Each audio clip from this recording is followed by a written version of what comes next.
Hi, Paul. It's Hi, Allie. Thank Ali. you so much for taking some time to talk with us today. I really appreciate it. My So, pleasure. I'm really fascinated by the work that you've been doing. I'm really glad that Jason was able to get connected with you at GLS. Hmm. Is that right? That's where you guys got Yes. together? Yes. Absolutely, yeah. And he shared with me, just sort of in an email, several emails about different people that he had met and was working with. And in your case, he said, oh, and he's got this work on a game called Gone Home. And Hmm. I was like, that sounds vaguely familiar.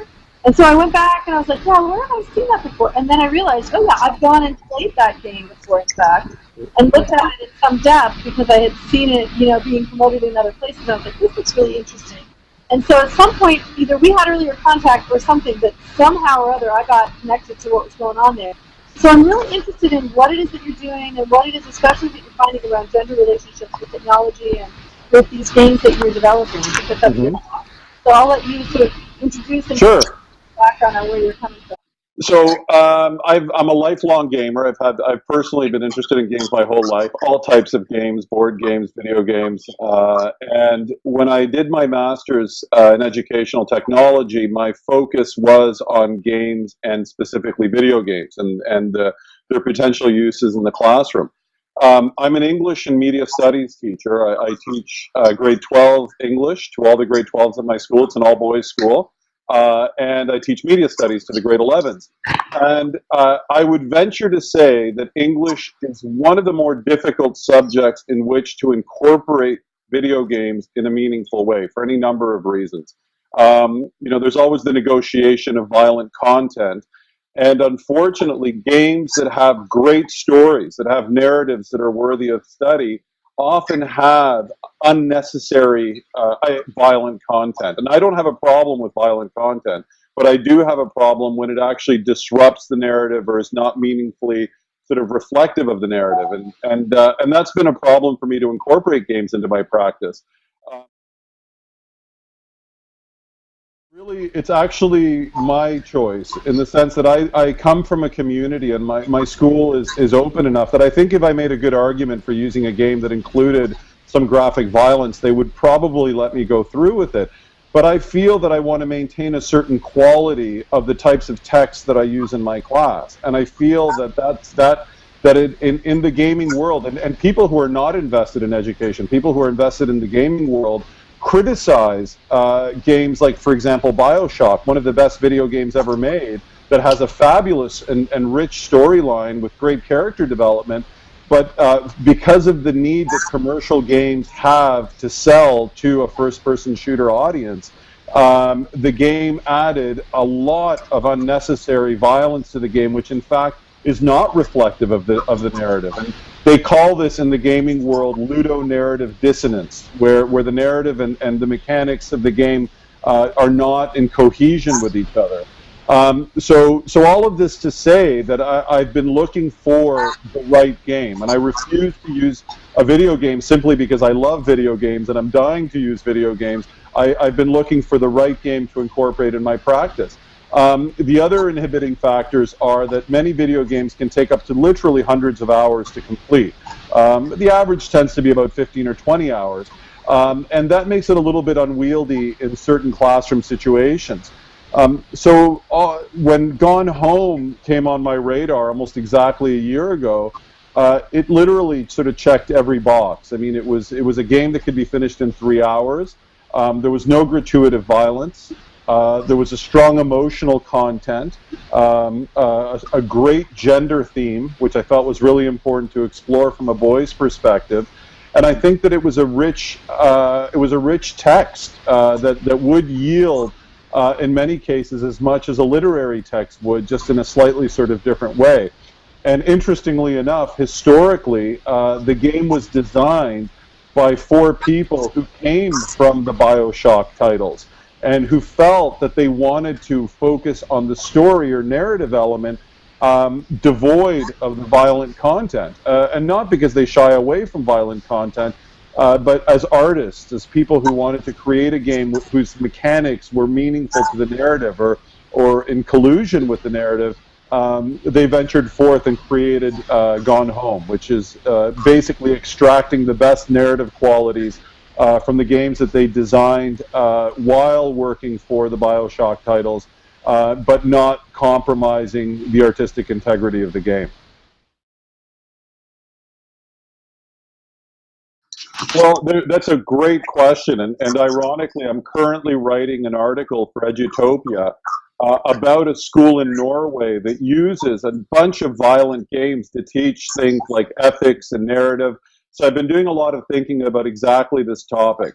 In my particular instance, in my particular school, because we are a private school, we are not held to board-wide standards or district-wide standards. We make our decisions internally.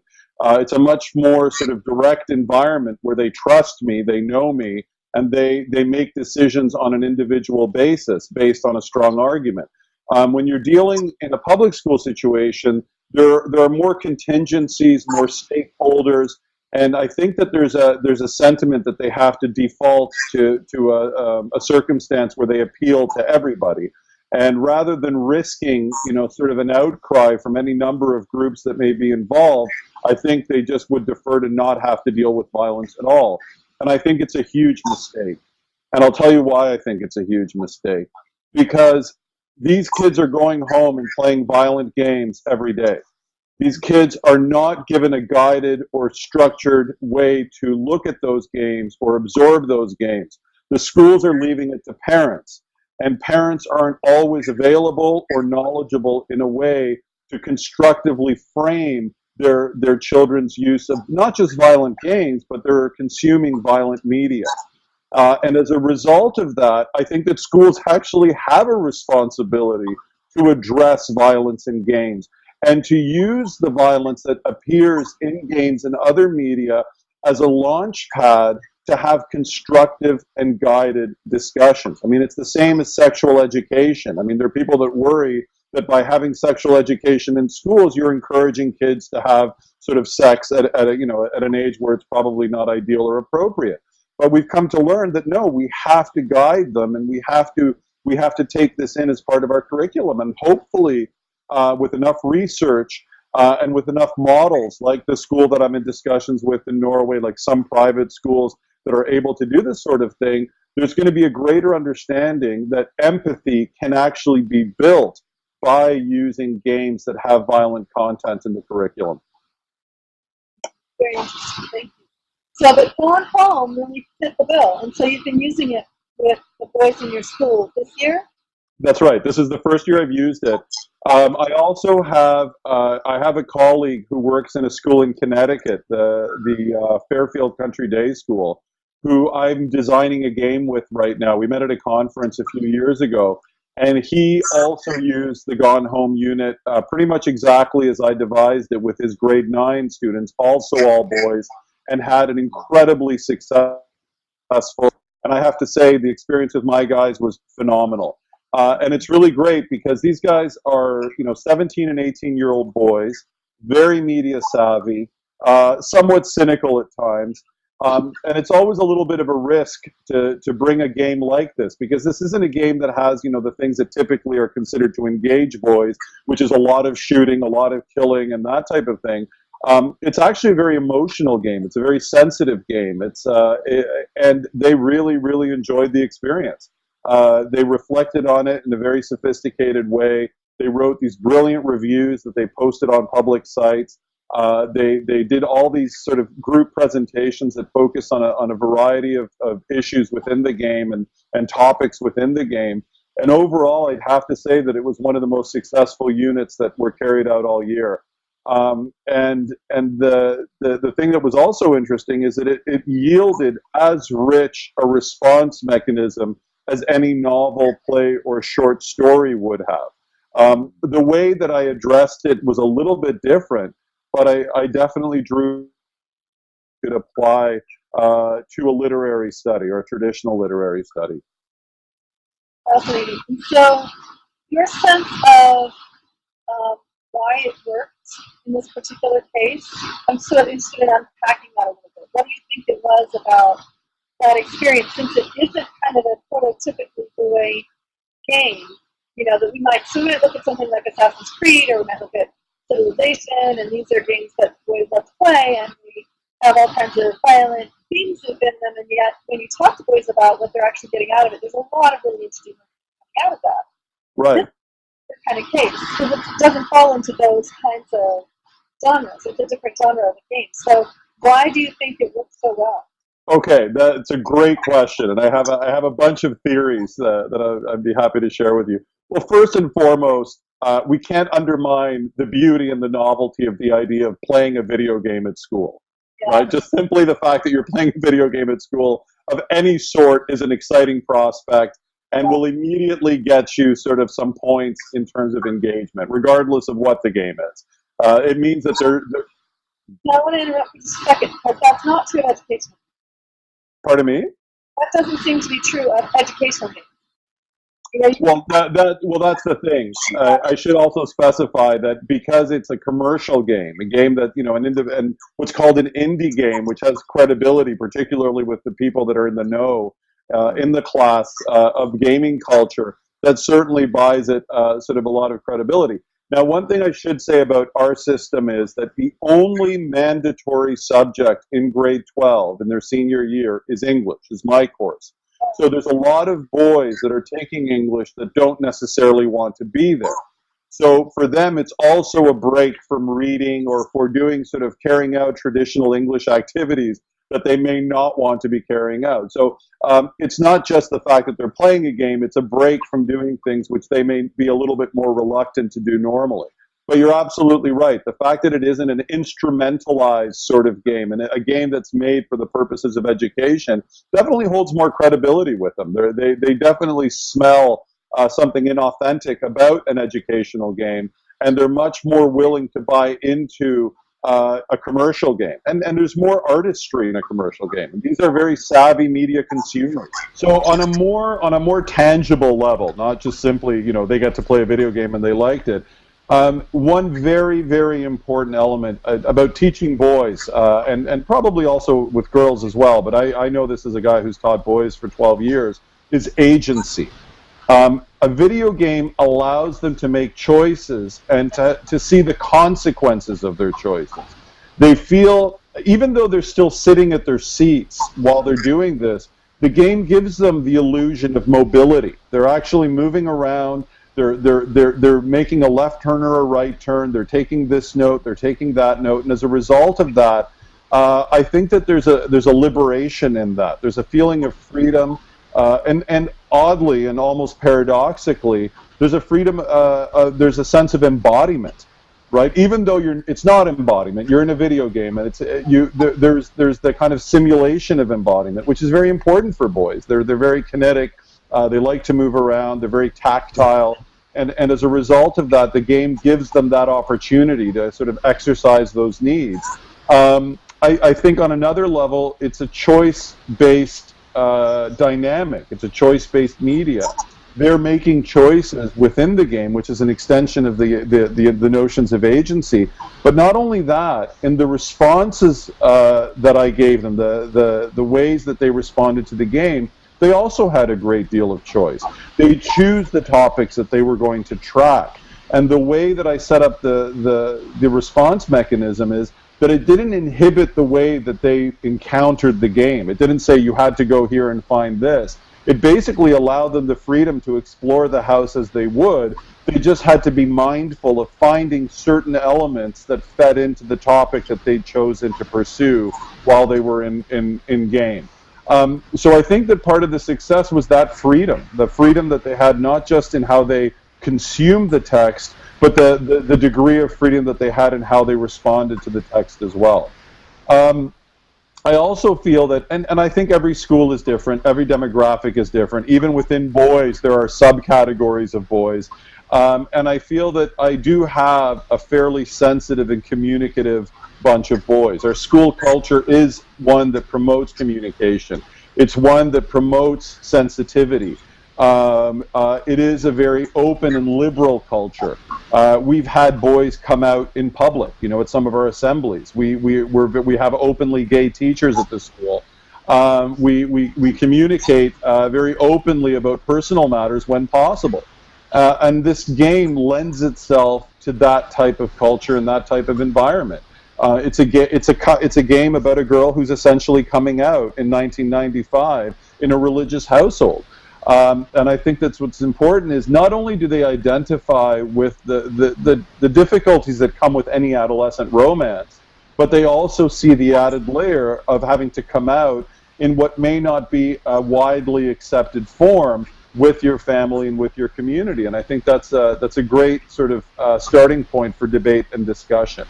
And one thing that I was really impressed by and really surprised by, to be honest with you, is I thought when they came to the point in the game that they realized that the main character was gay and that she was coming out, that this would be the big sort of twist in the story. It was absolutely irrelevant. It was so normalized by these boys that they only really discussed it in terms of a relationship instead of in terms of a gay relationship. And it really speaks to the culture, the community, and also the time. The fact that we are living in a time where there are many openly gay couples on television and in movies, where gay marriage is being accepted, and it's really nice to see that at least in our sector, that it has come to the point that it is almost completely, at least seemingly completely, normalized. These boys are smart enough to know as well that it's not really an environment for them to show negativity. So if any of them harbor negative feelings or are willing to jab each other in the hallway with some kind of a homophobic remark, it certainly wouldn't appear in the classroom because they know that's not the space for it to happen. So choosing your content or choosing your game is a very difficult task, as you kind of mentioned. You said, hey, I'm looking for these check marks that I'm able to bring into my class to relay this content over. And so my question isn't so much about how you chose the game. My question more so is, now that you've got this game that you like and you see that the content matches up, how does that kind of play out with the students and your design of the class as to how you're going to bring the game and the play of the game and the experience of the game now into something more, how do we say, concrete, more contextually sound, more traditional, as it were, so that we can say, okay, they've gained something, they've learned something. So how does that process transfer from experience, play, into here's the concrete, content, and you understanding, what I'm trying to teach you? Great. So it's interesting because it's on one hand, it's very traditional. I took a game that had strong literary roots and treated it very much like I would any other form of literature. And the types of responses, I mean, you could write an essay if you wanted to about Gone Home. You could write a book report about Gone Home. I went a different route because they just wrote long essays and I wanted to give them a little bit of a break from formal writing. So I thought that a meaningful response mechanism was writing a review. A review has emerged as a very important form in the 21st century, not just in the gaming world, but pretty much every industry now is relying on customer reviews. And I believe that there should be a certain amount of literacy around these reviews, right? Being able to spot reviews that may be sponsored by the entity in question. It's called astroturfing, where you actually hire people to write reviews for you. So I felt that a review would be a meaningful way for them to think about the game, to critique the game, and to exercise some critical thinking on their part. The other advantage of writing a review is that I find that much of what we do in schools doesn't have traction in the real world. They write an essay, they get it back, and it goes to decompose in a closet somewhere or to be ceremoniously burned in a bonfire at the end of the year. But by writing a review, what we have is an outlet, because there are hundreds of sites that allow reviews to be posted and commented on. So by allowing the boys to post their reviews and encouraging them to post their reviews on websites like Metacritic or GameSpot, they then are actively participating in a real-world community. And as a result of that, I think it makes them, it increases their desire to produce quality work, not just for the game, for the grade they're going to get, but because their work is going to be exposed and participate in the real world. And I think that's really important. So to answer your question, on one side of it is that I do use fairly traditional response mechanisms, altering them a little bit, I think, to kind of fit a 21st century scheme. The other side, and one interesting thing that really emerged from this, is listen to how your students want to respond to these types of activities. Because one really interesting story that came up was one of my more avid gamers approached me and said, I don't want to write a regular review. What I'd like to do is I'd like to take a video as I'm moving through the game and create sort of a narrative review as I take you in-game and discuss the game as I'm moving through the house. And I thought that was absolutely brilliant. He's engaging in a very new and meaningful form.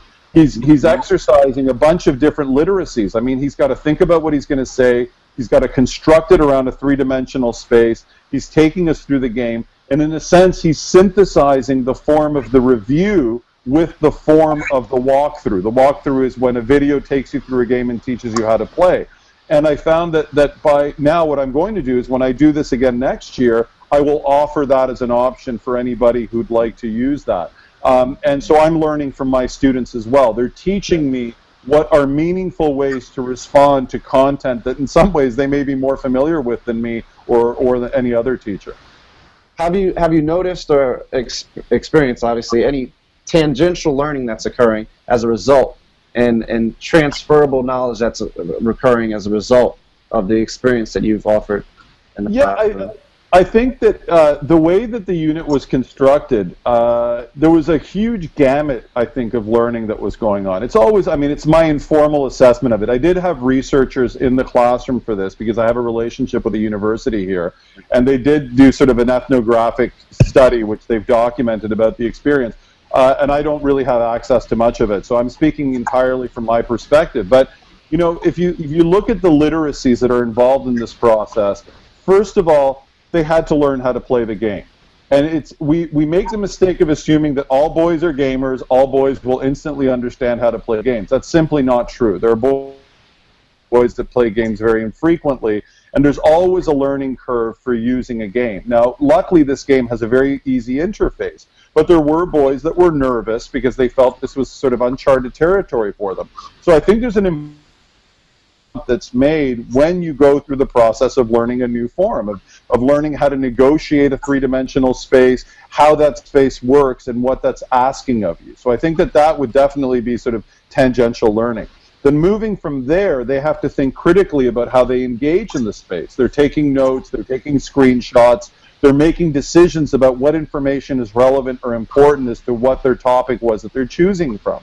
Then they move to a point where they have to think critically about the game as a whole, where they're writing reviews about the game, and they're looking at a number of different issues, including graphics, story, gameplay. So they're thinking about it from a number of different perspectives and learning how to engage with this type of media, which is becoming a prevalent form in the 21st century. Then they move to the presentation phase, and that's really important as well because they have to synthesize their information and prepare to communicate it to their classmates. And that involves putting together a slideshow and emphasizing the visual. I mean, we all know that it is ideally a good presentation does not involve a lot of bullet points and writing on the slides. You use your slides as sort of a cue, and you yourself should be the emphasis on the presentation. And that's something I really try to teach these guys. And because Gone Home is such a visual medium, it was actually extremely successful. They put together some absolutely brilliant slideshows, and they had scripts that they had become familiar with in preparation for that. So they're learning how to organize their thoughts. They're synthesizing their thoughts well. They're activating visual literacy in terms of what's important on a visual level. They're putting together and designing their slideshows, and then they're presenting the information to their classmates in a cohesive fashion. So I would, you know, from my very informal estimate, I would say there was an enormous spectrum of learning going on across a whole sort of different, realm of literacy.